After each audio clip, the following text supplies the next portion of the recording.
Doctor Mizanur Rahman Azhari তাকে নিয়েও বলেন যে তিনি কাফের। তখন আমরা একটু কনফিউজ হয়েছি। অমুক কাফের, তমুক কাফের, অমুক মুশরিক, এইসব কইলে বাবা হুজুর দারুণ ওয়াজ করছে, আপনারাও কোন জিন্দাবাদ, মানুষের কাফের ফতুয়া দিচ্ছে। ও দোস্ত, অন্যের কবরে তো আপনি যাবেন না, এজন্য আপনি অন্যকে নিয়ে এত ব্যস্ত হওয়া দরকার নাই। আপনার কবরে আপনি যাবেন, আপনার আমলের হিসাব আপনাকে দিতে হবে। ঈমান যদি আপনার না থাকে, জাহান্নামে আপনাকে যেতে হবে। আত্মসমালোচনা করেন। আল কাইয়িসু মান দানা নাফসা ওয়া আমিলা লিমা বাদাল মাউত। নবীজি বলেছেন, দুনিয়ার মাঝে সবচেয়ে চালাক সচেতন ওই মানুষটা যে আত্মসমালোচনা করতে জানে। আত্ম মানে নিজ, সমালোচনা তো বোঝেনি। আত্মসমালোচনা মানে নিজের দোষ ধরা, নিজের সমালোচনা করা।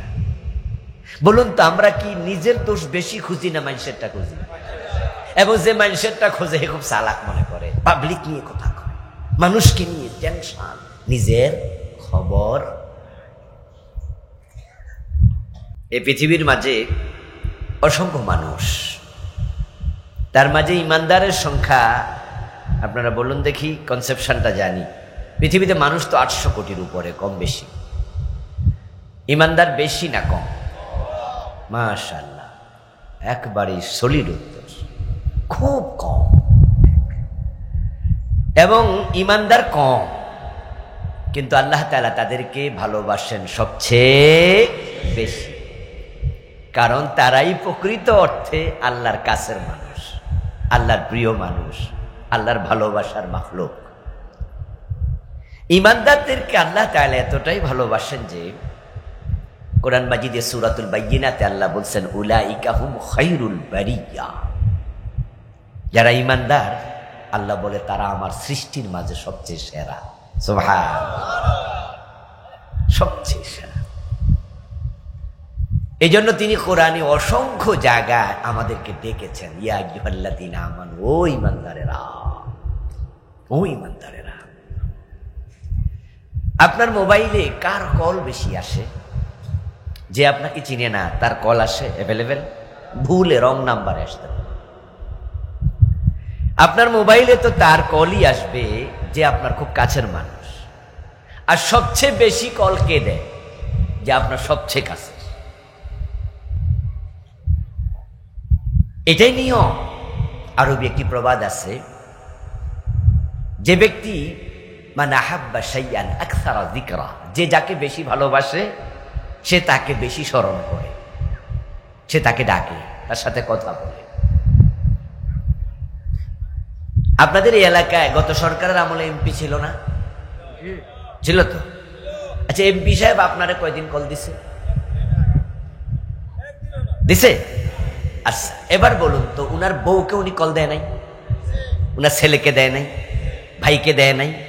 কারণ তারা উনার আপন, কাছের। যে যার কাছের লোক হয় সে তাকে কল দেয়, ডাকে। আল্লাহ কোরআনে ইয়া আইয়ুহাল্লাযীনা আমানু বলে কতবার ডেকেছেন। এর মানে বোঝা যায় আমরা মুমিনরা আল্লাহর খুব কাছের, খুব প্রিয়। আমার বন্ধু, আল্লাহ তাআলা শুধু শুধু আমাদেরকে ডাকেন নাই। আপনি যেখানে কোরআনে পাবেন দেখবেন যে ডেকে একটা কথা বলেছেন, ইয়া আইয়ুহাল্লাযীনা আমানুত্তাকুল্লাহা হাক্কা তুকাতিহ, ইয়া আইয়ুহাল্লাযীনা আমানু কুতিবা আলাইকুমুস সিয়াম, ইয়া আইয়ুহাল্লাযীনা আমানু হাল আদুল্লুকুম আলা তিজারাহ। যেখানে ঈমানদার বলে ডাক দিলেন সেখানে আল্লাহ তাআলা আমাদেরকে দুই একটা পরামর্শ দিয়েছেন, নির্দেশনা দিয়েছেন। কারণ তিনি আমাদের সবার মনিব, আমরা সবাই তার চাকর। এই জন্য কেমনে বন্দেগীটা করলে, চাকরিটা করলে ঠিকঠাক হবে, কেমনে ইবাদত করলে জান্নাত পাওয়া যাবে, আল্লাহ তাআলা নিজে আমাদেরকে ডেকে ডেকে সে পথ বাতলাইয়া দিছে। আল্লাহ আমাদেরকে বড় ভালোবাসেন। এবং তার ভালোবাসা এত বেশি যার কোনো সীমা নাই। মহাব্বত 100 ভাগ ভাগ করে দুনিয়ায় পাঠাইছেন মাত্র 1 ভাগ। ও আমসাকা ইনদাহু 99, 99 ভাগ ভালোবাসা আল্লাহ নিজের কাছে রেখে দিছে। এই জন্য তার মহাব্বতের মাখলুক মানুষগুলো জাহান্নামে যাক, এটা আল্লাহ তাআলা মোটেও চান না। তাই তিনি আমাদেরকে ডেকে কেমনে জান্নাত পাওয়া যায় বিভিন্ন জায়গায় বলেছেন। সূরাতুস সাফে বলছেন, ও ঈমানদারেরা, হাল আদুল্লুকুম আলা তিজারাম, আমি কি তোমাদেরকে একটা ব্যবসার কথা বলবো নাকি, ব্যবসা শিখাবো নাকি? তুনজিকুম মিন আযাবিন আলীম, যে ব্যবসা করলে তোমরা জাহান্নাম থেকে বেঁচে যাবে। এমন একটা ব্যবসা কি আমি তোমাদের শিখাবো যে ব্যবসা তোমাদেরকে জাহান্নামের আগুন থেকে মুক্তি দেবে। আমরা তো ব্যবসা করি দুনিয়ায় বড় লোক হওয়ার লাইগা, একটু ভালো থাকার লাইগা, কিন্তু আল্লাহ যে ব্যবসা শিখায় এটা বড় লোক হওয়ার ব্যবসা না, দুনিয়া বাড়ি গাড়ি কেনার ব্যবসা না। আল্লাহ বলে আমি এমন ব্যবসা শিখাবো যে ব্যবসা করলে ওই ব্যবসা তোমাদেরকে জাহান্নাম থেকে বাঁচাবে। সুবহানাল্লাহ পড়ে। এটাই তো আসল ব্যবসা। 1000 কোটি টাকা থাইকা লাভ কি যদি জাহান্নামী হওয়া লাগে? বাড়ি থাকবে, গাড়ি থাকবে, জমি থাকবে, এমপি মন্ত্রীর চেয়ার থাকবে, নাতির তালিকায় থাকবে না, তাহলে ক্ষমতায় টাকার 1 পয়সা দাম। এ দুনিয়া আমাদের লাগবে, কিন্তু দুনিয়া নৌকার তলার পানির মতো নিচে থাকবে, উপরে না। নৌকা পানি ছাড়া চলবে না, কিন্তু পানিটা নৌকার ভিতরে যেন না ঢোকে, এটা নিচেই থাকুক না। টাকা পয়সা, চাকরি, ব্যবসা বাণিজ্য এগুলো লাগবে, এগুলো ছাড়া আমরা চলতে পারবো না। নামাজ পড়তে গেলেও টাকা লাগে, কারণ কাফর ছাড়া নামাজ হবে? 70 ঢাকা কি 13টা ফরজের মাঝে একটা ফরজ না? 70 ঢাকতে লুঙ্গি কিনুন লাগবো না? টাকা ছাড়া লুঙ্গি হয়? এই যে আজকে একটা মাহফিল হয়েছে, মাহফিল করতে টাকা লাগে নাই? তো ব্যবসা না করলে, চাকরি না করলে, কৃষি কাজ না করলে টাকা আসবে কোত্থেকে? এই যে রোজা আসলো, আজকে রাতে আমরা সাহারি খাবো ইনশাআল্লাহ, ঠিক না? সারাদিন রোজা রেখে ইফতার খাবো, ইফতার কিনতে, সাহারি খেতে টাকা লাগবে না? লাগবে। এই জন্য ইসলাম আমাদেরকে দুনিয়ার সাথে সম্পর্কহীন হতে বলে নাই, বরং দুনিয়ার সাথেও আমাদের সম্পর্ক থাকবে। আমরা আল্লাহর কাছে দোয়াও করি, আল্লাহ শিখাইছে, রব্বানা আতিনা ফিদ দুনিয়া হাসানা ওয়া ফিল আখিরাতি হাসানা।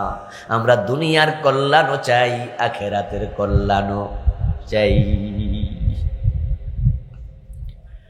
এই দুনিয়ার সাথে আমাদের সম্পর্ক হবে নৌকার তলার পানির মতো, কিন্তু যদি ওই পানি নৌকার তলা থেকে নৌকা ছিদ্র করে ভিতরে ঢুকতে থাকে,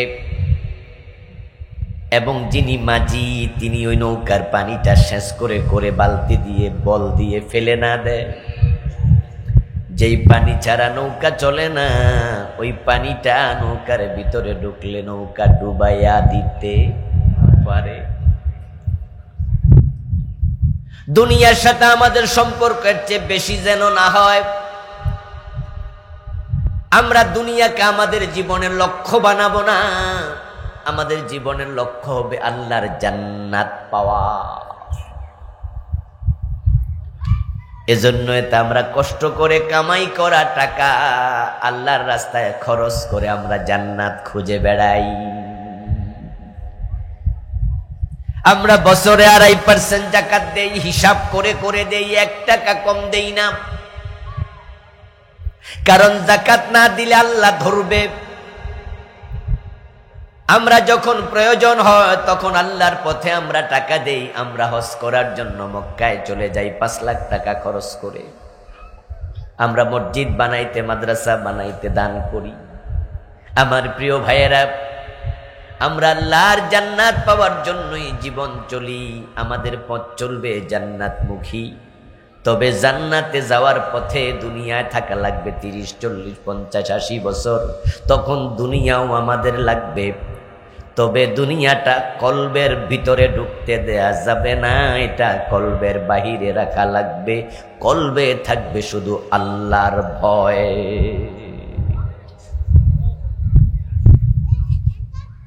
আমরা হালাল এবং হারাম এ দুটা বিষয়কে মাথায় রেখে দুনিয়ায় চলবো। কিন্তু কিছু মানুষ আছে যারা দুনিয়ায় চলতে গিয়ে অতি লোভী হয়, তারা হালালও খায় হারামও খায়।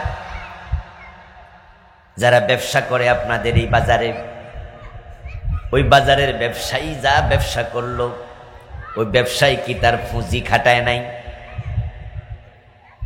আপনি যদি বলেন আমার 1 কেজি চিনি দেন, 1 কেজি চিনির দাম কত? বেটা বলল 100 টাকা, 150 টাকা। তো 150 টাকা আপনি দিলেন, সে 1 কেজি চিনি দিল। ওই চিনির মাঝে ওজন করে বাড়িতে গেলেন, গিয়া দেখেন 900 গ্রাম চিনি, 100 গ্রাম কম।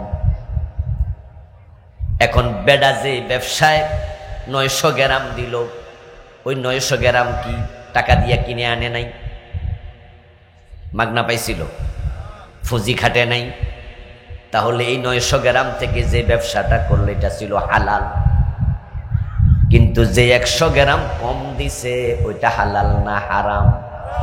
তাহলে ব্যবসায়ী লোভ কইরা সে হালালও খাইছে হারামও খাইছে। এই হলো সমস্যা। কিন্তু আপনার কাছে যাওয়ার পরে আপনি 1 কেজিতে 1 কেজি দিছেন, 1 গ্রামও কম দেন নাই। আপনি ভাবছেন যে আমি যদি তাকে কম দেই আখেরাতে আল্লাহ ধরবে, এজন্য আপনি হারাম কামাই করেন নাই। চাকরিতে গেলেন, আপনি চাকরি করলে কি বেতন পাওয়া যায় না? কথা বলেন না কেন ভাই? ওই বেতনটা কি হারাম না হালাল? কিন্তু ঘুষ খাইয়া যেটা কামাইছেন, তাহলে যে চাকরি করে সে হালালও খায় হারামও খায়। এখন একজন মুমিন যিনি হবেন, তিনি চাকরির টাকাটাকে হালাল এটা মনে করে তিনি ওটাতেই যথেষ্ট থাকবেন। কারো ফাইল আটকাইয়া 1 পয়সা ঘুষ খাবেন না। দুনিয়ার মানুষগুলো অতি লোভে পড়ে তারা হারাম খাওয়া শুরু করে। আর যখন মানুষ হারামের দিকে পা বাড়ায়, তখন সে দুনিয়ার প্রেমে এমন ভাবে আটকা পড়ে, তখন হারাম থেকে আর বের হতে পারে না। এই হারাম তাকে ধ্বংস করে দেয়। নৌকার তলার পানি যদি নৌকার তলায় থাকতো, নৌকা চলত, কিন্তু ভিতরে ঢুকছে, নৌকা তলায় আনছে। আপনি হালাল খাইতে খাইতে মরে যান, তাহলে আপনি জান্নাতে চলে যাবেন। এই বাচ্চারা বসো, আপনারা একটু খেয়াল রাখেন, চোখের সামনে এগুলো ডিস্টার্ব করলে কেন? থাকুক থাকুক, বাবারা তোমরা দুষ্টামি করো না, বসে থাকো। আপনারা খেয়াল রাখেন। আমার প্রিয় ভাইয়ারা, আপনি হালাল পর্যন্ত থাকেন, আপনি মরে যান এই অবস্থায়, তাহলে হারাম আপনাকে জাহান্নামের পথ আটকাতে পারবে না, জান্নাতের পথ আটকাতে পারবে না। কিন্তু আপনি যখন অতি লোভী হয়ে যাবেন, হালালের সাথে হারাম মিশ্রিত করে ফেলবেন, তখন হারাম আপনাকে জান্নাত পর্যন্ত পৌঁছতে আর দেবে না।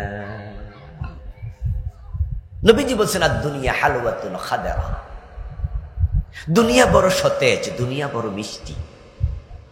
খুব সাবধান, এটা সহিহ বুখারীর riwayat। দুনিয়া খুব মিষ্টি, আর মিষ্টির প্রতি আমাদের একটা ঝোঁক থাকে, সতেজ জিনিসের প্রতি আকর্ষণ থাকে। এখন তোমার সন্তান, তোমার স্ত্রী, তোমার সম্পদ, এগুলো আকর্ষণীয়।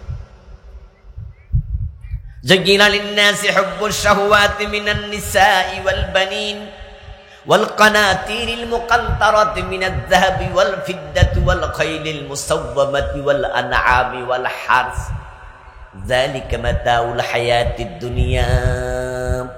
আল্লাহ বলে, নারী, সম্পদ, সন্তান, স্বর্ণ, রৌপ্য, টাকা পয়সা, এগুলো আমি মানুষের কাছে আকর্ষণীয় বানাইছি। এর প্রতি মানুষের স্বভাবজাত আকর্ষণ আছে। যদি সুন্দরী মেয়ে দেখে কোনো পুরুষ বলে যে আমার কোনো আকর্ষণ লাগে না, তাহলে আমরা তারে পরামর্শ দিই তুমি ডাক্তার দেখাও। কথা বোঝেন নাই কথা? যদি কেউ কয় আর কি যে আমার পাশে একটা সুন্দরী মেয়ে বসে আছিল, একই সিটে পাশাপাশি বসা আমি ডাকাতে চট্টগ্রাম গেছি, রাতের বেলা হে ঘুমাইয়া আমার কান্দের উপরে পড়ে আসছিল 10 মিনিট, কিন্তু আমার কোনো ফিলিংস আসে নাই। আমনে কোন তাহলে তুমি আল্লাহর ওলি না বেটা, তুই ইজরা, তো সমস্যা। কারণ আল্লাহ বলে নারীর প্রতি, সম্পদের প্রতি, টাকা পয়সার প্রতি এটা আকর্ষণ আমি দিছি। এখন আপনার আকর্ষণ আপনাকে কি করবে? আকৃষ্ট করবে, আর আপনার ঈমান আপনাকে হারাম থেকে বাঁচাবে, তাকওয়া আপনাকে বাঁচাবে। সুদের প্রতি, ঘোষের প্রতি, টাকার প্রতি আকর্ষণ থাকবে, আপনার ঈমান বলবে না সুদ খাওয়া যাবে না, ঘোষ খাওয়া যাবে না। দেখবেন যে কালকে রোজা ইনশাআল্লাহ, কিছু অতি সুফি আছে আসরের টাইমেও কয় যে সারাদিন রোজা রাখলাম, টেহরি ফাইলাম না, রোজাটা কেমনে গেল। কোন কি ভাই না রোজা রাখছি যে বুঝিয়ে না, কোনো ক্ষুধাই লাগে না। তাহলে তোমার তো ফেরে দারুণ সমস্যা, তোমার হজমিতে সমস্যা, ঠিক না? এই ক্ষুধা না লাগা তাকওয়া না, ক্ষুধা না লাগা তাকওয়া না। তুমি সকাল থেকে খাও নাই, ক্ষুধা লাগাটা এটাই নিয়ম, কিন্তু তুমি আল্লাহর ভয়ে খাইবা না, ঠিক কিনা? এটাই তাকওয়া। বলবে হুজুর আমার তো মরেও ক্ষুধা লাগে না, আমি কম আমার খুব ক্ষুধা লাগছে। তখন যদি আরেকজন হই না কয় তাহলে হুজুরের মনে তাকওয়া নাই, এই বেটার যত তাকওয়া। এটা ভুল চিন্তা। আমার দোস্ত দুনিয়ার প্রতি আকর্ষণ থাকবেই, কিন্তু আপনার তাকওয়া আপনাকে বুঝাবে আমার সীমা হালাল পর্যন্ত, হারামের সীমায় ঢোকার কোন অধিকার আমার নেই। যারাই ঢুকবে দুনিয়া তাদের কাটতে ফেলবে, শেষ, আখেরাত শেষ। যেই লোকেরা সুদে টাকা লাগাইয়া মারা যায়, হাদিস হচ্ছে সুদ খেলে ৭৩টা গুনাহ, সবচেয়ে ছোটটা হলো নিজের মায়ের সাথে জেনা। তাহলে সুদে টাকা লাগানো অবস্থায় মরা মানে কি জানেননি? মায়ের সাথে জেনাকারী অবস্থায় মারা যায়। এই সুদ তারে জান্নাত থেকে আটকায় ফেলছে, কপালে জান্নাত।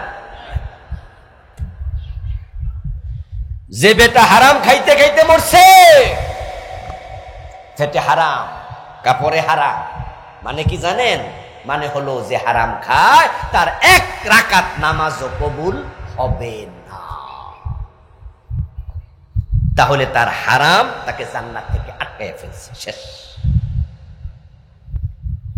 قال رسول الله صلى الله عليه وسلم من اشترى ثوبا ب10 دراهم فيه درهم حرام لم يقبل الله له صلاته ما دام عليه। নবীজি বলেন যে 10 দিরহাম দিয়ে কাপড় কিনেছে, 9 দিরহাম হালাল, 1 দিরহাম হারাম।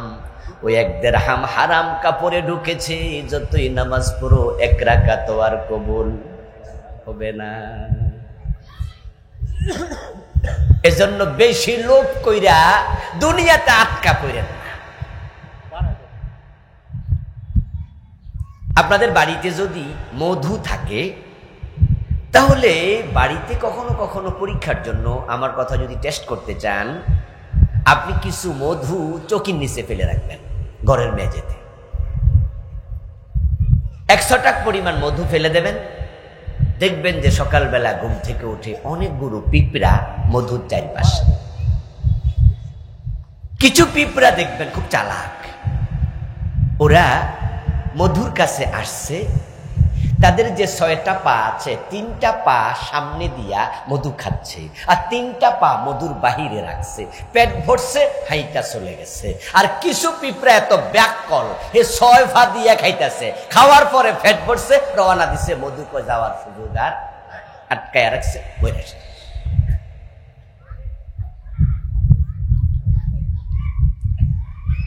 যে পিঁপড়া 6 ফা দিয়া ঢুকছে হে লুভি, হেতে ব্যাক, ঠিক কিনা? হে কয় যে না, এমন খাওয়া খামু, তোরা যারা 3 ঠ্যাং দিয়া ঢুকছো তোরা সে আমি আরো বেশি খামু। এজন্য হে 6 ফা দিয়া ঢুকছে, পেট বইরা খাইছে, কিন্তু বের হওয়ার সুযোগ আর নাই। আল্লাহ বলে, ইয়া আইয়ুহাল্লাযীনা আমানু হাল আদুল্লুকুম আলা তিজারা, ও আমার বান্দারা, ঈমানদারেরা, আমি আল্লাহ কি তোমাদের ব্যবসা শেখাবো নাকি? তুনজিকুম মিন আযাবিন আলীম, যে ব্যবসা করলে তোমাদেরকে ব্যবসাটা জাহান্নাম থেকে মুক্তি দেবে। আমরা আজকের মাহফিলে যারা আছি, জাহান্নামে কেউ যেতে চান? কে কে যেতে চান দেখি হাত তোলেন তো সাহস করে। ওরে বাবা, খুব মনোযোগী শ্রোতারে, কারণ 2-1 জায়গা দিয়ে ঢেলার সোটা তুইলা না, যে হুজুর কইছে না তুলি থাকি কেন? জাহান্নাম আমরা কেউ যেতে চাই না, ঠিক না? আল্লাহ বলে তাহলে একটা ব্যবসা আমি শিখাবো, যে ব্যবসা করলে কেউ আর জাহান্নামে যাবে না। সুবহানাল্লাহ। তাহলে জান্নাতে যেহেতু যেতে চান, জাহান্নাম থেকে বাঁচতে চান, তাহলে আল্লাহর শিখানো ব্যবসায় যোগ দেন। ব্যবসা শব্দটা আনার পিছনে কারণ আছে। কারণ হলো, দুনিয়াতে যারা ব্যবসা করে তারা খুব হিসাবী হয়।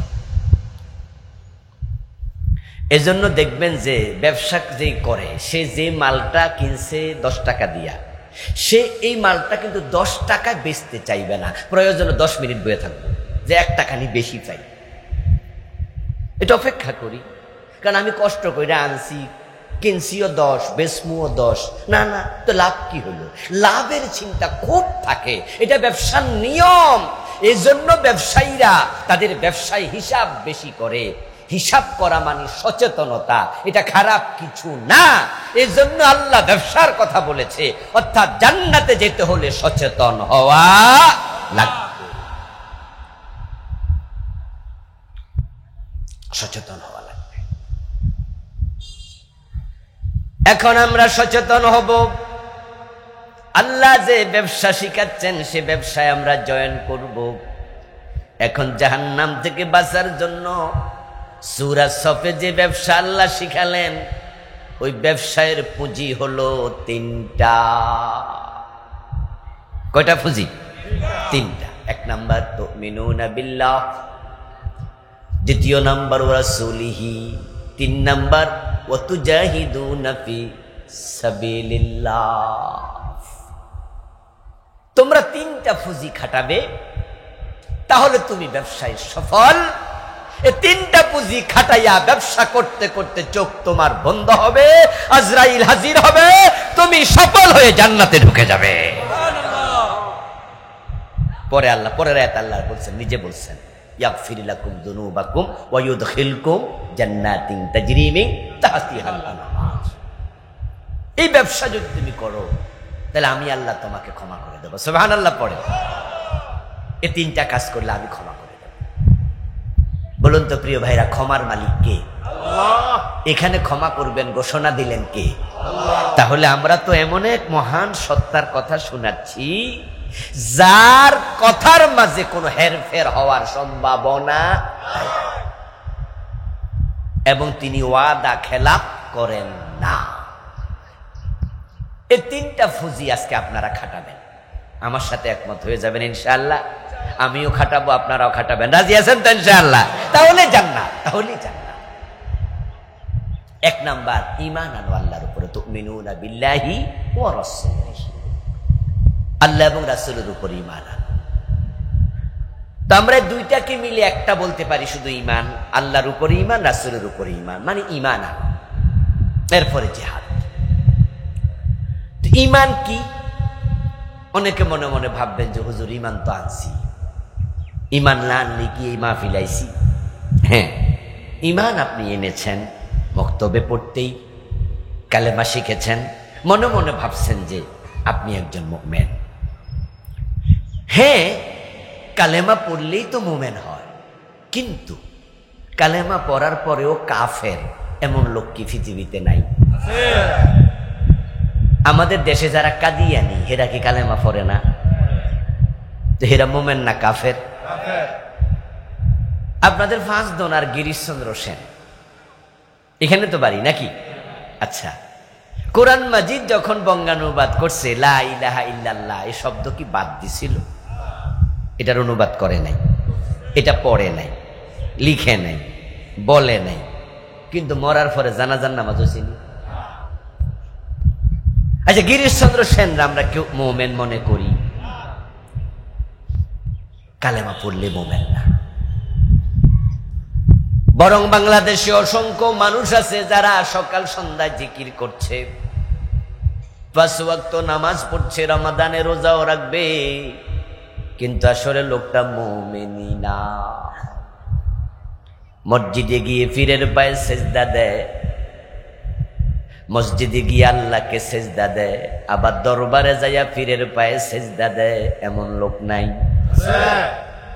যে পীরের পায়ে সেজদা দিল লোকটার ঈমান আছে না গেছে? অথচ সে কি কালেমা অস্বীকার করে নাকি? সে কালেমা পড়ে জিকির করে। যারা মেজবান্ডার শরীফের মুরিদ, তারা যখন জিকির করে তখন সোনার বাংলা গান গাইয়া জিকির করে নাকি? লা ইলাহা ইল্লাল্লাহ, লা ইলাহা ইল্লাল্লাহ, মাথার চুল ছাইরা দিয়া জিকির করতেছে, পুরুষ মহিলা একসাথে ডোল বাজায়, তবলা বাজায়া বাজায়া লা ইলাহা ইল্লাল্লাহ জিকির করে। আবার চান্স পাইলে যাইয়াই পীরের পায়ে সেজদাও মারে, কালেমাও পড়ে, পীরকে সেজদাও দেয়। এই যে কালেমাই পড়ুক, কুটিবার পড়ুক, কালেমা পড়ার পরেও লোকটা মোমেন না মুশরিক? ঈমান আছে না নাই? কাদিয়ানির মুয়াজ্জিন যখন আজান দেয়, আজানের মাঝে আশহাদু আল্লা ইলাহা ইল্লাল্লাহ এই কালেমাটা নাই। তে কালেমা পড়া তো 5 বার আজান দিল, কিন্তু কাদিয়ানি কাফের কেন? কারণটা কি? পীরের পায়ে যে সিজদা দিল সে মুশরিক, অথচ কালেমা পড়ে। কোন কারণে মুশরিক? কাদিয়ানি কালেমা পড়ছে। কাদিয়ানির যারা সাধারণ সদস্য সবাই তো আর আজান দেয় না। কাদিয়ানি সে যখন নামাজে আত্তাহিয়াতু পড়ে, আত্তাহিয়াতুর মাঝে আশহাদু আল্লা ইলাহা ইল্লাল্লাহ ও আশহাদু আন্না মুহাম্মাদান আবদুহু ওয়া রাসূলুহু, এটা কি নাই? তো এই কালেমা পড়লে একজন লোক তো মুমিন হইয়া যায়। তো কাদিয়ানি কাফের থাকলো কেন? কারণটা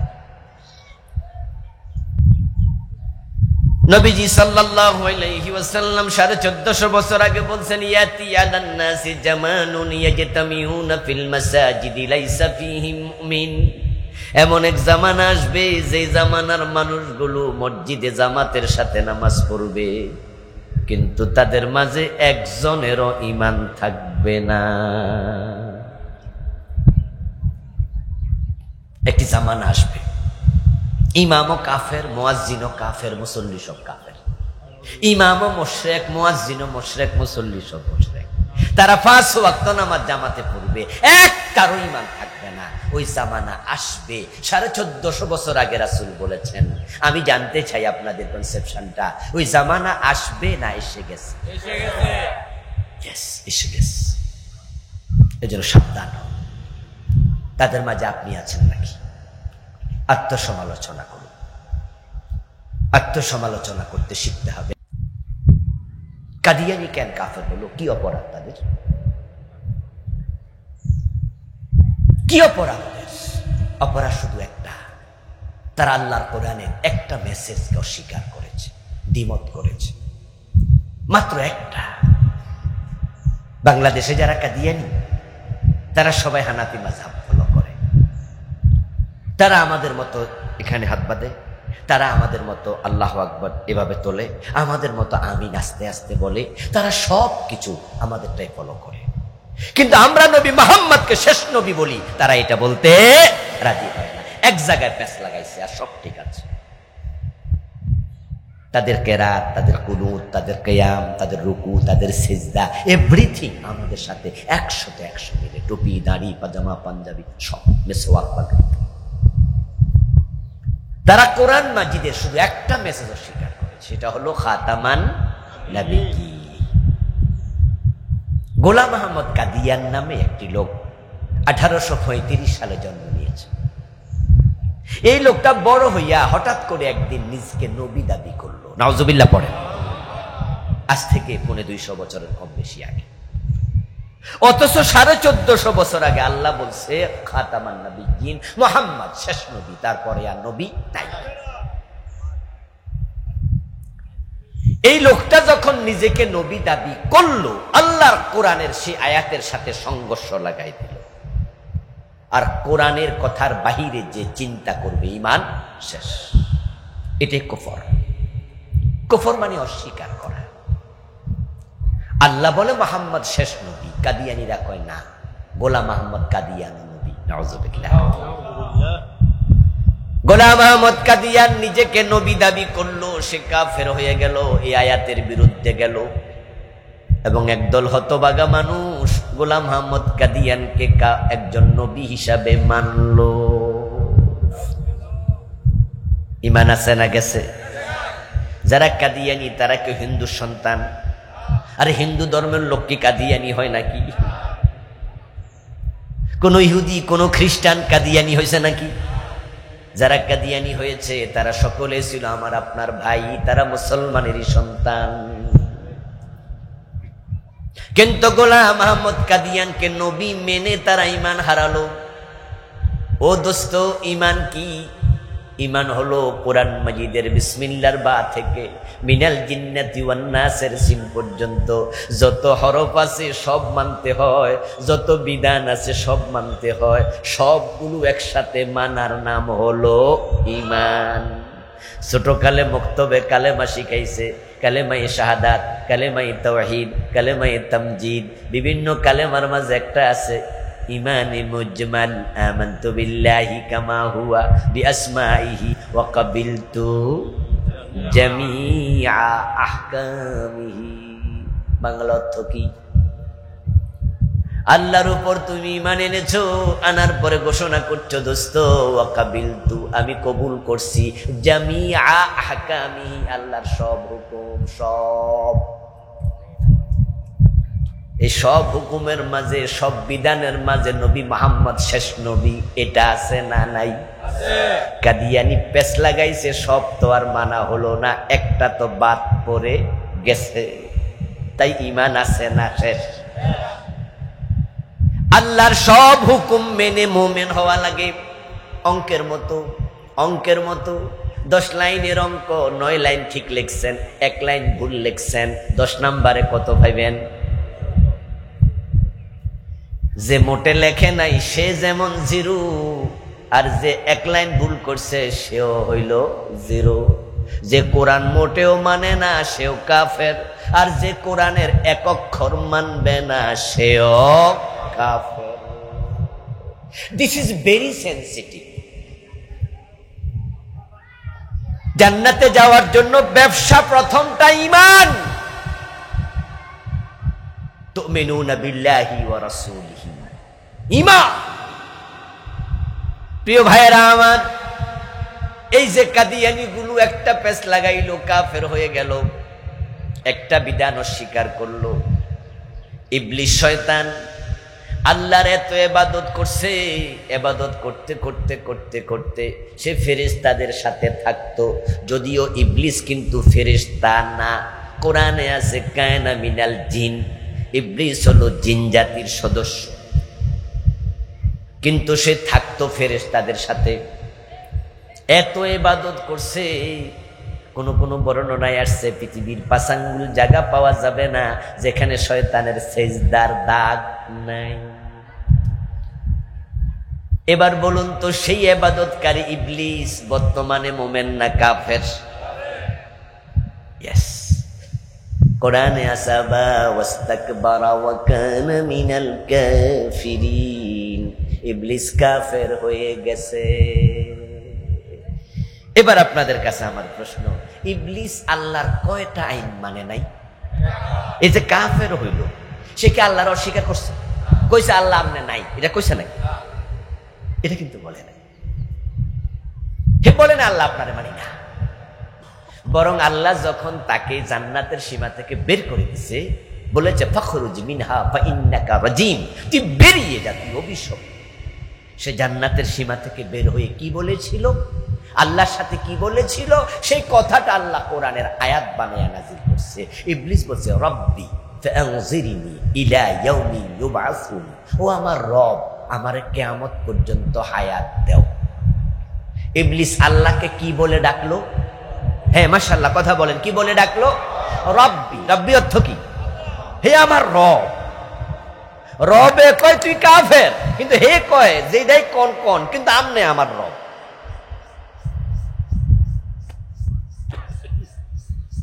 ইবলিস বলছে রব্বি, ও আমার রব, ফাআনজিরনি ইলা ইয়াউমি ইউবআসুন, আপনি আমাকে কিয়ামত পর্যন্ত হায়াত দেন।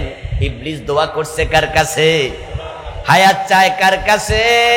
তো আল্লাহর অস্বীকার করলে কি চাইতুনি? আল্লাহর অস্বীকারও করে নাই, রব না এটাও বলে নাই, রবও বলছে, দোয়াও করছে, কিন্তু কাফের কেন? কাফের হলো আদম রে সেজদা করো এই অর্ডারটা মানতে রাজি হয় নাই। কয়টা মানে নাই? জোরে বলেন, জোরে বলেন, কয়টা? ঈমান বুঝা বাড়ি যায়েন। ঈমান না বুঝার কারণে বাংলাদেশে ইসলাম নাই। টুপিওয়ালা, দাড়িওয়ালা, পাঞ্জাবিওয়ালার অভাব নাই, 92% নাকি মুসলমানও আছে। আমি দেখি আদালতে ইসলাম নাই, সংসদে নাই, গণভবনে নাই, বঙ্গভবনে নাই, মন্ত্রণালয়ে নাই, সচিবালয়ে নাই, শিক্ষানীতিতে নাই, অর্থনীতিতে নাই, ইসলাম কোথাও নাই। মুসলমান নাকি সব জায়গায় বসে আছে। এগুলো সব মুনাফেকের বাচ্চা। মুনাফেক তো হাতে, মুসলমান তো হাতে গোনা কয়টা মাত্র। ওরা ঈমানই তো বোঝে। ঈমান না বুঝার কারণে সবাই ভাবতেছে আমি জান্নাতি। এত সোজা না। অধিকাংশ মুনাফেক, অধিকাংশ মুনাফেকের বাচ্চা। ও দোস্ত, ইবলিস শয়তান আল্লাহর একটা আইন মানলো না। আল্লাহরে রব ডাইকাও লাভ নাই, রব কয় তুই কাফের। যারা কাদিয়ানি তারা নিজদেরকে বলে আমরাও মুমেন, আমরাও নামাজি, কিন্তু আমরা সবাই মিলে ফতুয়া দিছি কাদিয়ানি কাফের। বাংলাদেশে হুজুররা অধিকাংশ ব্যাপারেই ঝগড়া ফাসাদ করে, লিপ্ত হয় বিভিন্ন ফতুয়ায়, এবং আমরা আলেমরা একমত হইতে পারি না অসংখ্য মাসালায়। কিন্তু কাদিয়ানি যে কাফের এটা নিয়ে আমাদের হুজুরদের মাঝে কোন রকমের দ্বিমত নাই। কওমি আলেমরাও কয় কাদিয়ানি কাফের, আমরা আলিয়া যারা আছি আমরাও কই কাফের, যারা হেফাজত তারাও কয় কাদিয়ানি কাফের, যারা জামাত ইসলাম তারাও কয় কাদিয়ানি কাফের, যারা হানাফি তারা কয় কাদিয়ানি কাফের, যারা আহলে হাদিস এরাও কয় কাদিয়ানি কাফের। খেয়াল করছেন? এখানে সবাই এক। এখন প্রশ্ন হলো অপরাধটা কি? হেরারে সবাই মিল্লা ধরলেন রাসূলকে শেষ নবী মানে না। আরে বাকিরই তো মানে, বাকিরই মান্য লাভ কি? একটা তো মানে না। তাহলে একটা না মানলে কাফের হয়, এতেই আমরা বুঝ নিলাম শয়তানও একটা মানে নাই, কাফের। এবার বলুন তো, আল্লাহর কোরআনে চোর ধরে হাত কাটো এই আইনটা আছে না নাই? 54 বছরে কয়দিন মানছেন? বাংলাদেশের বয়স কতদিন হইল? 54 বছর। 71 থেকে এখন 2025। 54 বছরে চোর ধরে আমরা হাত কাটার আইন একদিনও মানি নাই। মানেন তো নাই, বরং আমরা যারা চোর ধরে হাত কাটার কথা বলি আমাদেরকে রাজাকার বলে গালি দেয়। আল্লাহর আইনের কথা যদি না বলে রাজাকারও রাজাকার না। আর আল্লাহর আইনের কথা বললে স্বাধীনতার পরে জন্ম নিয়ে রাজাকার হওয়া লাগে। এই দেশে বাস্তবেই স্বাধীনতা বিরোধী ছিল এমন একাধিক আলেমের নাম আমি বলতে পারবো এখন, যাদেরকে আওয়ামী লীগ জীবনেও রাজাকার বলে না। নাম বললে আপনারাও চিনে ফেলবেন। ওনারা এখন নাই। বাংলাদেশে বড় ফিস সাহেব ছিলেন, তখন 71-এ স্বাধীনতার বিপক্ষে অবস্থান নিছে। তখন বেঁচে থাকলে স্বাধীনতার পক্ষে আমি অবস্থান নিতাম কিনা সেটাও বিবেচ্য। আমার জন্ম 75, স্বাধীনতার 4 বছর পর। আমি কিন্তু এখন বাংলাদেশের একজন নাগরিক, দেশপ্রেমিক নাগরিক। বরং এই বাংলাদেশকে আমি এমন ভালোবাসি, এই দেশের স্বাধীনতার সার্বভৌমত্বের প্রয়োজনে আমিও রাইফেল হাতে নিয়ে দাঁড়িয়ে যাব যদি কেউ এখানে আক্রমণ করতে আসে। এই দেশের জন্য প্রয়োজনে জীবন দিবে। এই দেশ আমার প্রাণ, আমার জান। কিন্তু 71-এ যদি আমি থাকতাম, এই স্বাধীনতার পক্ষে আমি থাকতাম কিনা? কারণ আমিও ভাবতাম তখন যে ইন্ডিয়ার সাহায্য নিয়া যদি বাংলাদেশ স্বাধীন হয়, আর ইন্ডিয়া যদি আমাদের দেশ থেকে তাদের সৈন্য তুলে না নেয়, বরং তারা উল্টা ঘোষণা দিয়া দেয় যে বাংলাদেশ আমাদেরই অঙ্গরাজ্য, তখন এই দেশকে স্বাধীন করার জন্য আর কোন দেশ আসবে? আমি ভাবতাম যে ইন্ডিয়ার সাহায্য নিয়া স্বাধীনতা দরকার নাই, স্বাধীনতা প্রয়োজনে 10 বছর পরে হোক, আমাদের শক্তিটা আমরা করব। আমি জানি না বুঝাইতে পারছি কিনা, আমি স্বাধীনতার পক্ষের লোক, কিন্তু ইন্ডিয়ার সাহায্য নিয়ে দেশ স্বাধীন হোক, হয়তো আমি তখন এটা পছন্দ করতাম না। কারণ ইন্ডিয়া যদি এই দেশ থেকে সৈন্য তুলে না নিত, আপনারা বলুন তো, তখন যদি ইন্ডিয়া বলতো যে না, বাংলাদেশ আমাদের অঙ্গরাজ্য, তখন হেদের সৈন্যর লগে কিলাকিলি করার মতো ক্ষমতা কি আপনাদের ছিল?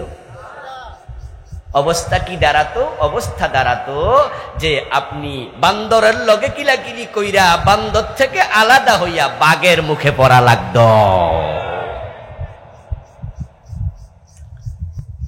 এজন্য আমি বলতেছি, 2-4 জন পীর সাহেবের নাম আমি জানি যারা এই দেশে বরণীয়, শ্রদ্ধেয়, কিন্তু 71-এ স্বাধীনতা বিরোধী ছিলেন। ওরা বলছে স্বাধীনতা দরকার নাই। কিন্তু আজকের এই 54 বছর ওদেরকে রাজাকার বলে না। কারণ কি জানেন? কারণ হচ্ছে ওরা এখন আর একামতে দ্বীনের কথা বলে না। ওনারা ওয়াজ করে, জিকির করো, নামাজ পড়ো, রোজা রাখো, হজ করো, যাকাত দাও, চোর ধরে হাত কাটো, এই কথা বলে না। ডাকাত ধরে শুলে দাও, এই কথা বলে না। মদ খাইলে 80 বেত লাগাও, এই কথা বলে না। জেনা করলে 100 বেত লাগাতে হবে, আইন কায়েম করো, এটা বলে না। যখন তারা একামতে দ্বীনের কথা বলে না, তখন ওদের কাছে ওই লোকগুলো রাজাকার না। আর আমরা যারা সুর ধরে হাত কাটার পক্ষে ওয়াজ করি, আল্লাহর আইনে জমিন চালাতে হবে, ডক্টর কামালের লেখা সংবিধান দিয়ে দেশ চলবে না, দেশ আল্লাহর কোরআন দিয়ে চালাতে হবে।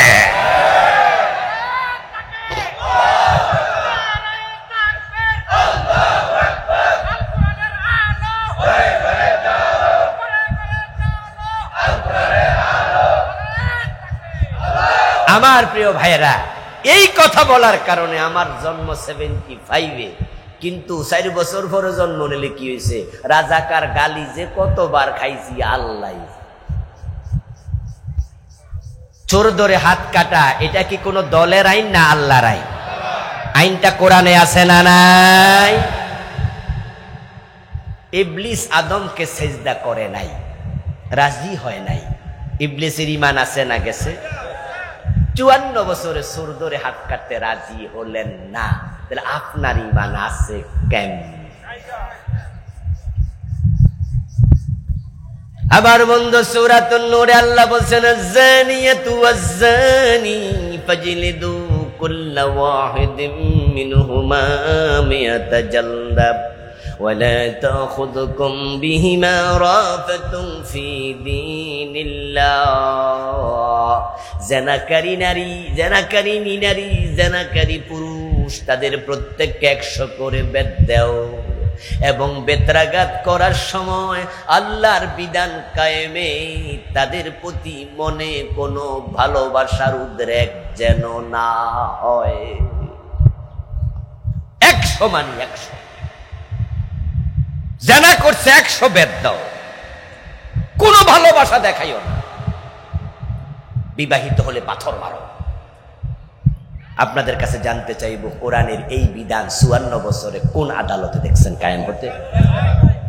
শয়তান মানে নাই কয়টা? আচ্ছা, তাহলে আমাদের 2টা গেল। কোরআনে আছে লাহুল খালকু ওয়াল আমর, সাবধান, সৃষ্টি যার, আইন চলবে শুধুই তার। কথাটা কার? আপনাদের কাছ থেকে জানবো, একটু আওয়াজ দিয়ে বলুন তো, সৃষ্টি কার? আইন চলবে কার? এ 54 বছর আল্লাহর আইন চলে বাংলাদেশে না ব্রিটিশ আইন?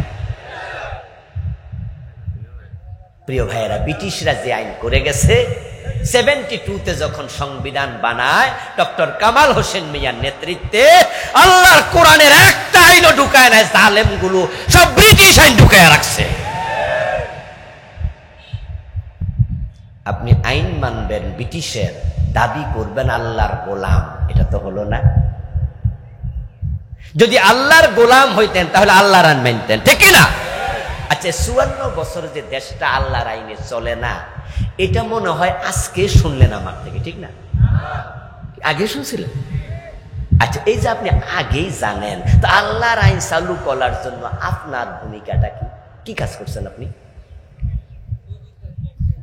আত্মসমালোচনা বলেছি, নিজেকে প্রশ্ন করুন। কাদিয়ানি রে কাফের বলে মজা নিলেন, বেটারা আল্লাহর এক আইন মানে না। ঘুম থেকে ওঠে ওযু করে মসজিদে দাঁড়ায়া নামাজের শুরুতে বলেন আউযু বিল্লাহি মিনাশ শাইতানির রাজিম, আল্লাহ অভিশপ্ত শয়তান থেকে তোমার কাছে আশ্রয় চাই। শয়তান পাশে খাড়ায়া খাড়ায়া কয়, আমারে অভিশপ্ত বলে কেডারে গালি দেয়, আমি আল্লাহর একটা আইন মানি নাই, এতে যদি আমি অভিশপ্ত হই, তোরা তো ডজন ডজন মানুষ না, তোর 14 গোষ্ঠী। আমরা শয়তানরে কাফের কইয়া মজা পাই। শয়তান কি কয়? কাফের। তা আমনে কি কয়? আমি মুমিন। তো আমনে আল্লাহর কয়টা আইন মানেন না? কয় হুজুর সব কি আর পারিনি। তো শয়তান একটা মানে নাই, বেডারে কাফের কোন কোন তালে? সুই এবং চালুনি। সুই তো সবাই চিনেন, চালুনি চিনেন? এলাকায় কি বলে? চালুন তো চালুনে বলে নাকি? আচ্ছা, চালুনির গায়ে ছিদ্র আছে কয়টা? সুইয়ের গায়ে কয়টা? এখন যদি চালুনি সুইকে বলে, ওই সুই তোর গায়ে ছিদ্র কেন? বলুন তো, সুই হাট ফেল করে মরে যাবো না? তবে তুই কারে কি কস? তো পুরা শরীরেছি। আত্মসমালোচনা করলে ধরা পাবেন, ধরা পড়বে। আল্লাহর কোরআনের অসংখ্য বিধান এ বাংলার জমিনে মানা হয় না, এটা দেখে আপনার ক্রোধ হয় না, জিদ হয় না, আপনি জিহাদ করার জন্য প্রস্তুতি নেন না, এতে বুঝা যায় আপনার ঈমানটা আসল ঈমান না।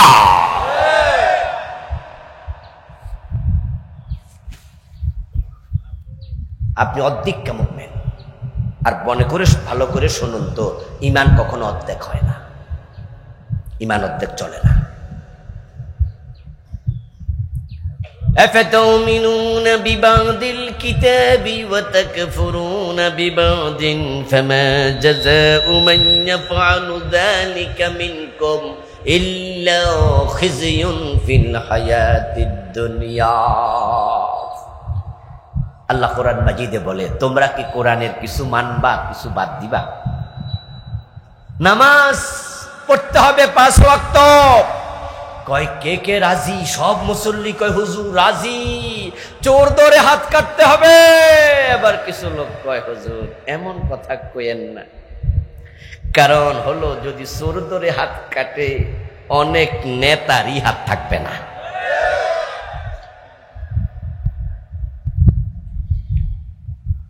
চোর ধরে হাত কাটা বাংলাদেশে যদি শুরু হয়ে যায়, যারা এই দেশের টাকা বিদেশ পাঠাইয়া বাড়ি বানাইছে, কানাডায় বেগম পাড়া বানাইছে, আমাদের সাবেক প্রধানমন্ত্রী বলেছেন উনার বাড়ির ফিয়ন কত কোটি টাকার মালিক?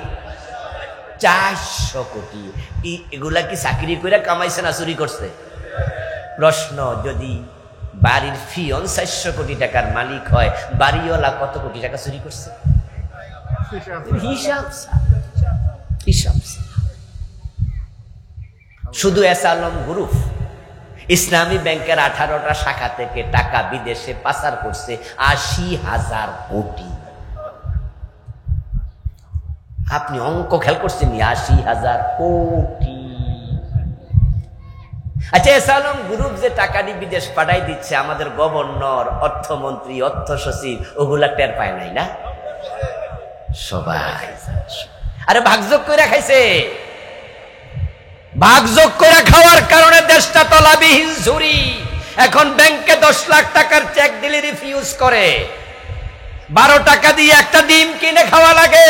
ভর্তুকি দেওয়ার টাকা নাই, 250 টাকা সয়াবিন তেলের দাম হয়ে যায়।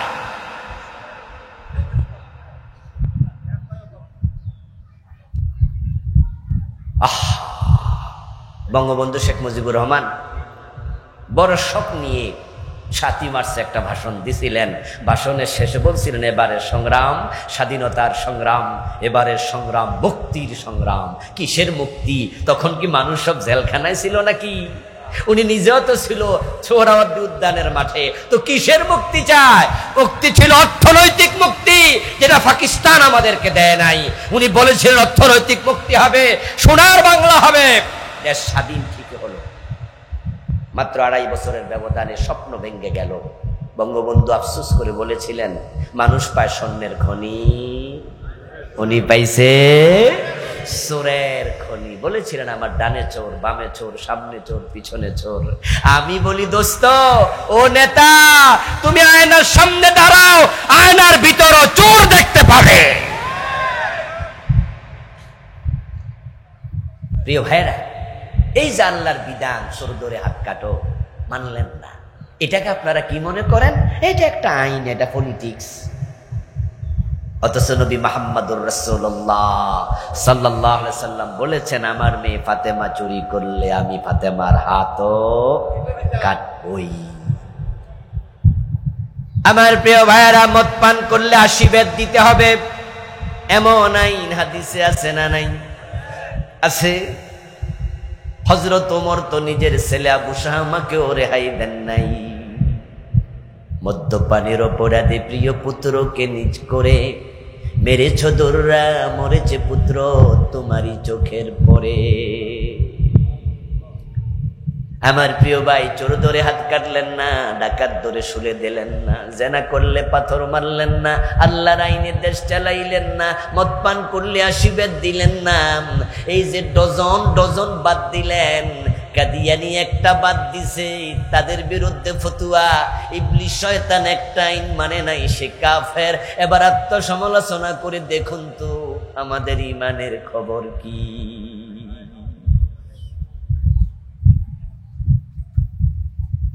অনেকে বলবেন যে হুজুর, না ইসলামী আইন লাগবে, এগুলো আমরাও তো বুঝি।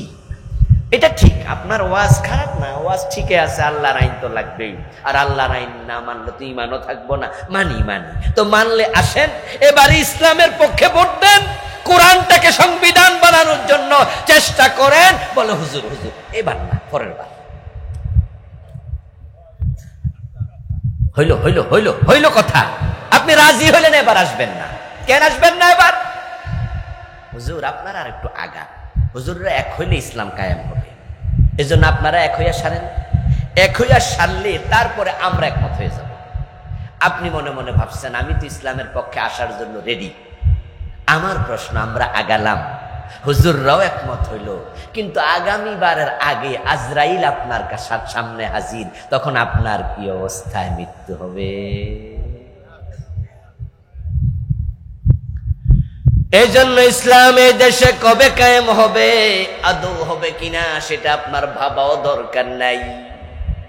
তুমিনুনা বিল্লাহি ওয়া রাসূলিহি, আল্লাহ এবং রাসূলের উপর ঈমান আনছেন।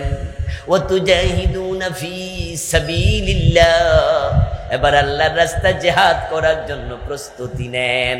জিহাদ মানে তলোয়ার হাতে নেয়া নয় শুধু, জিহাদ মানে হলো আল্লাহর দ্বীন কায়েমের জন্য মাথা তুলে দাঁড়িয়ে যাওয়া।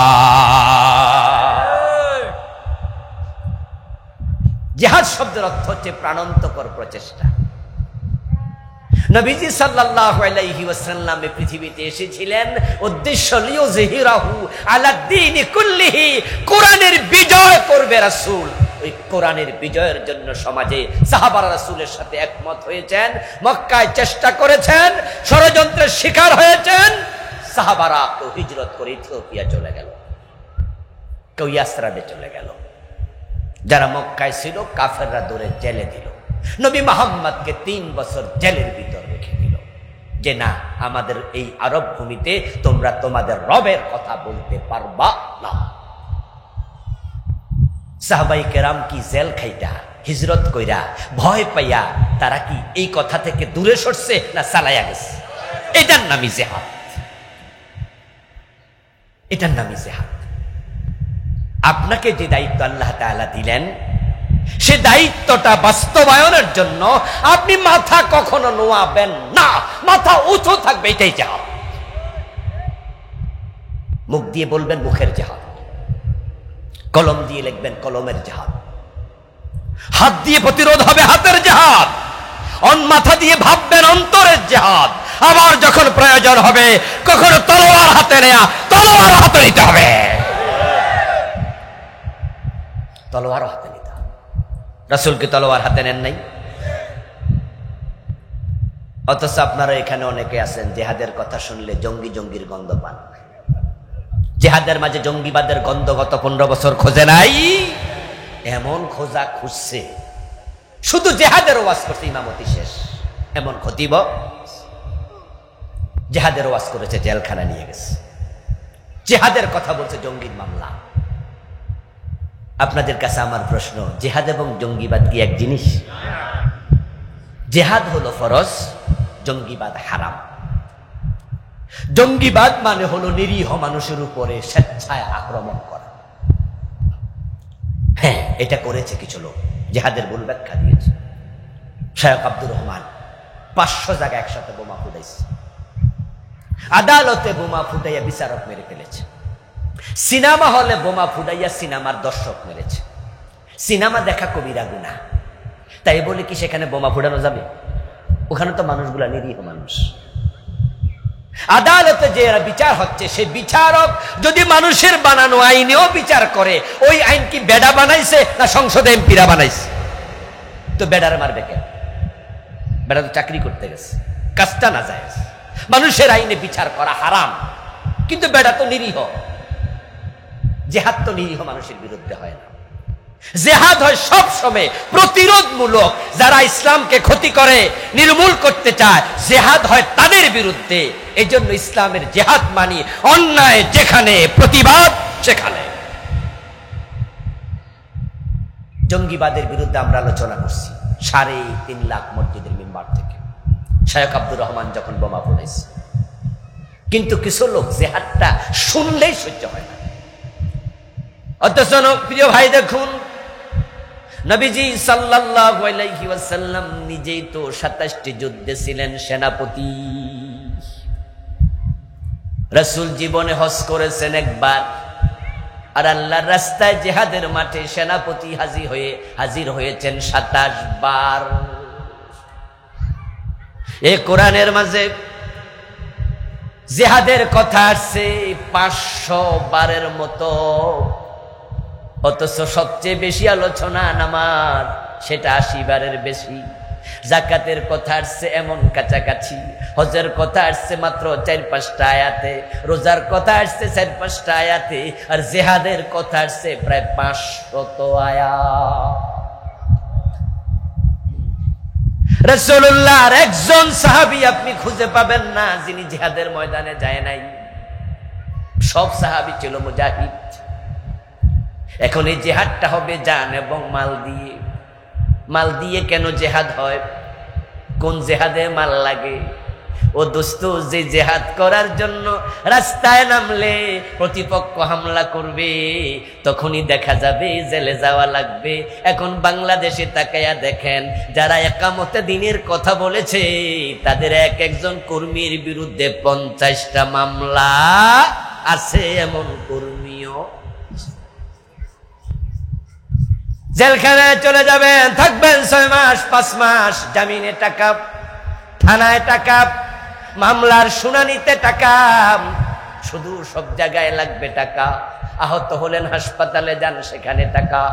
তারপরে আপনি যাবেন যেই জায়গায়, সেই জায়গায় দ্বীনি কর্মসূচি বাস্তবায়নে টাকা। তাই যারা আল্লাহর জমিনে আল্লাহর দ্বীন কায়েম করার জন্য চেষ্টা করবে, তখন তাদেরকে আল্লাহর পথে টাকা খরচ করার মতো ওই মালি জিহাদ করা লাগবে।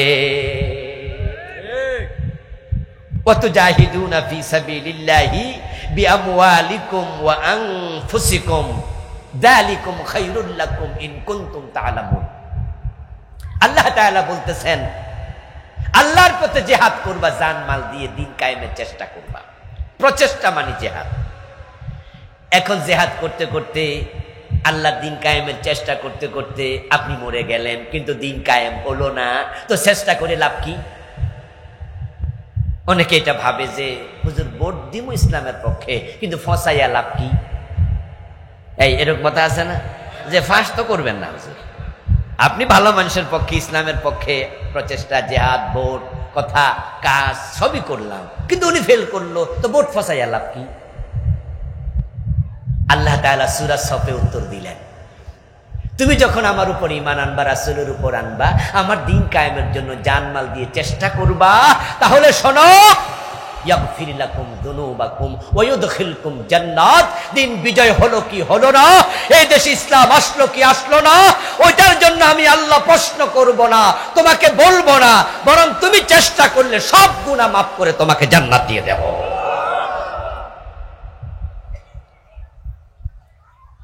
আস-সাইয়ু মিন্না ওয়াল ইতমামু মিনাল্লাহ। চেষ্টা করব আমরা, সফলতার মালিক কে?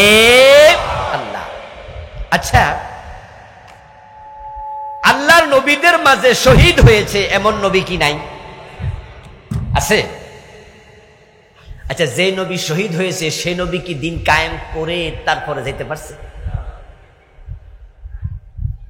বনী ইসরাইলের 43 জন নবীকে একদিন সকাল বেলায় একসাথে জবে করেছে।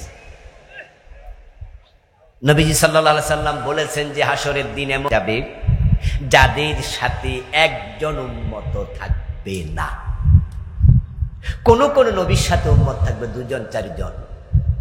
আবার এমন নবীও জান্নাতে যাবে যার সাথে উম্মত থাকবে আকাশের নক্ষত্রের মতো।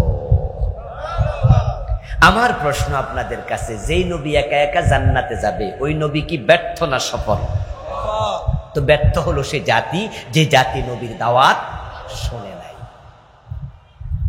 আমি কি এমন ব্যবসা শিখাবো যে ব্যবসা করলে জাহান্নাম থেকে মুক্তি পাবে? তোমরা জিহাদ করো, তোমরা ঈমান আনো আল্লাহ এবং রাসূলের উপরে, জিহাদ করো আল্লাহর পথে জান এবং মাল দিয়ে, তাহলে আমি ক্ষমা করে মুক্তি দিয়ে দেব, জান্নাতে প্রবেশ করাবো। যালিকাল ফাউজুল আযীম। আর তোমরা যদি জান্নাত পাও এটাই তো বড় সফলতা। ইসলামী দেশে আসলো কি আসলো না, আল্লাহ বলে আমি তোমার এই প্রশ্ন করব না, তুমি চেষ্টা করলে জান্নাত দিয়ে দেব। এরপরে বলে ওয়াখরা তুহিব্বুনাহা নাসরুম মিনাল্লাহি ওয়া ফাতহুন করিব। তবে হ্যাঁ, আরেকটা আছে, আরেকটা পুরস্কার হলো জান্নাত, এটাই আসল। আরেকটা আছে যেটা তুহিব্বুনাহা, তোমরা পছন্দ করো। আল্লাহ বলে আমি জান্নাত দেব, আমার কাজ শেষ, আমি তোমাদেরকে জান্নাতটাই দিতে চাই। তবে তোমাদের আরেকটা আছে ভালোবাসার জিনিস, সেটা হলো আল্লাহর সাহায্য এবং বিজয়। এটা আমার কাছে ইম্পর্টেন্ট না।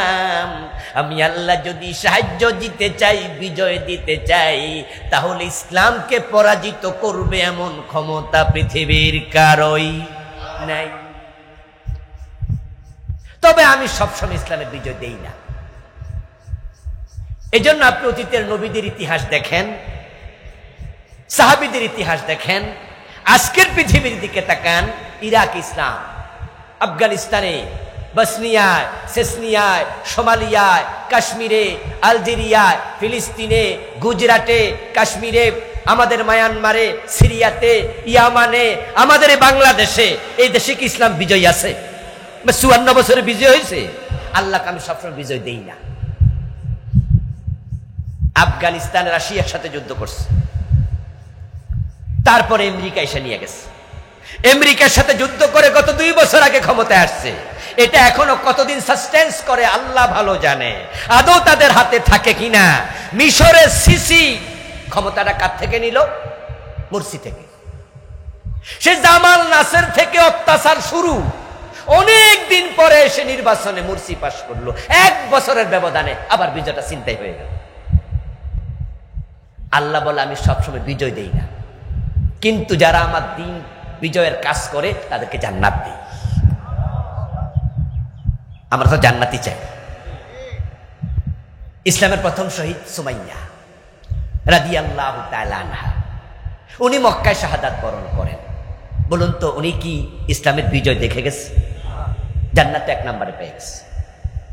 মা খাদিজা রাসূলের স্ত্রীদের মাঝে 1 নাম্বার, ইন্তেকাল করলেন নবুয়তের 10ম সনে, হিজরতে 3 বছর আগে।